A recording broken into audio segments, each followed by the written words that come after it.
Rancho Cucamonga really is a very popular destination for a number of people with great neighborhoods here, great shopping here, but what else is there to do here?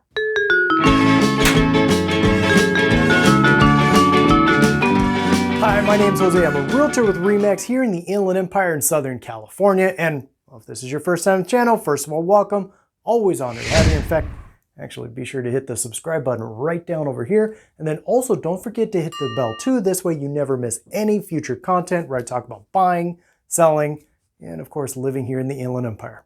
Here are the top 8 things to do here in Rancho Cucamonga. And yes, there may be a few that you have heard of, but I'm pretty sure there's quite a few you haven't. Located over on the corner of Utica and 6th Street is the Exodus Escape Room, and I mean, this is one really cool spot. In fact, actually, it's a good sized company. They originally started over in Anaheim Hills. They've got a few different locations now, and they've expanded into the Inland Empire with the Rancho Cucamonga location. And with 3 different rooms to choose from here, I mean, this place really is a lot of fun. If you haven't already, you really need to check it out. The Casa de Rancho Cucamonga, or more commonly known as the John Raines House, was built back in 1860. Today, this is a historic house here in Rancho Cucamonga. In fact, back in 1973, the John Raines House was added to the U.S. National Historic Places. One of a number of things that's actually kind of interesting about it is the John Raines House is the oldest fire brick building here in San Bernardino County, and actually one of the oldest in the entire state of California. John Raines had purchased the land, the Cucamonga Rancho, back in 1858, and after that, that's when he had the house built. In fact, he had over 100 acres of vineyards that he planted here as well, and from what I've read, he did quite well. I mean, the man owned a couple of other ranchos in the area as well. But apparently he was murdered just a couple of years after he had the house built, and to this day, the case has never been solved. With that said though, I mean, this place, it really is pretty neat. I mean, there's just so much history here to take in. I highly recommend. If you get a chance, I would check it out.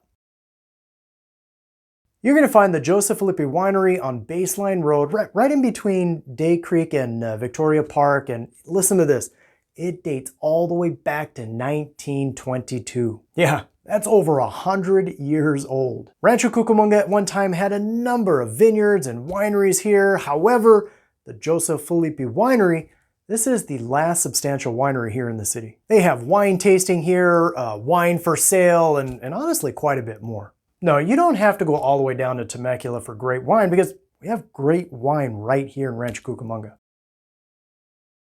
At the Victoria Gardens, you have the Lewis Family Playhouse, which honestly, this really is a state-of-the-art performing arts center with 560 seats on 2 different levels with concerts, plays, comedy shows. I mean, this really is a must experience for families, for children, well, I mean, they really have something here for pretty much everyone.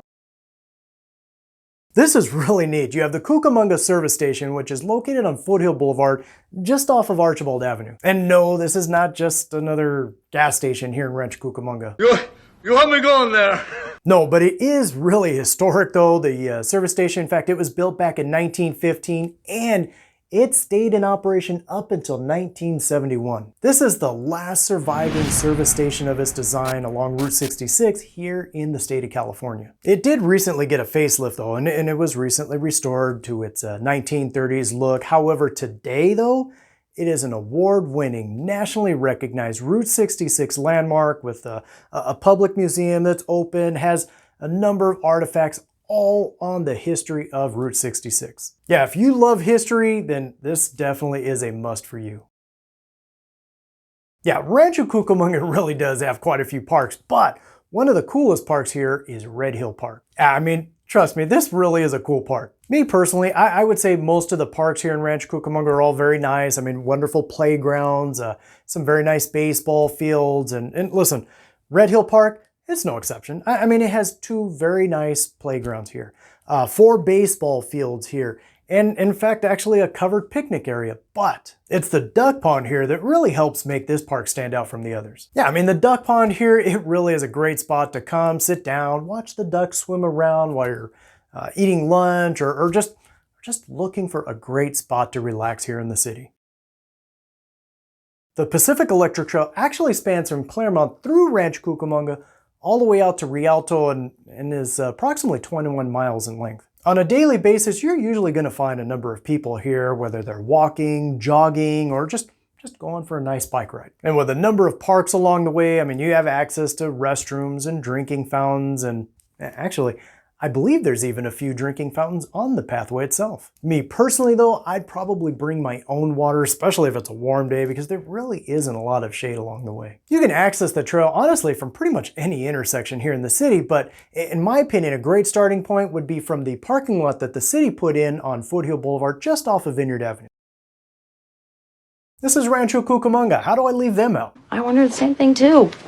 The Cucamonga Quakes are a minor league baseball team affiliated with the LA Dodgers, and best of all, they're right here in Rancho Cucamonga. We may not have a lot of sports teams here in the Inland Empire, but we do have the Quakes. Yeah, the games here, I mean, they really are a lot of fun. It's a great stadium, and you don't have to drive all the way to LA to watch a good baseball game, and better yet, you don't have to pay those high ticket prices either. If you'd like more information on anything I covered here in this video, I have links for them in the description section below. However, with that said, if you think that there's something that I didn't mention in this video but should have, do me a favor, let us know in the comments below. Of course, if you are thinking about buying or selling a home here in the Inland Empire, my contact information is below. However, before you do consider buying a home here in Rancho Cucamonga, I definitely recommend watching this video next. Either way though, feel free to reach out. I'm always here to help.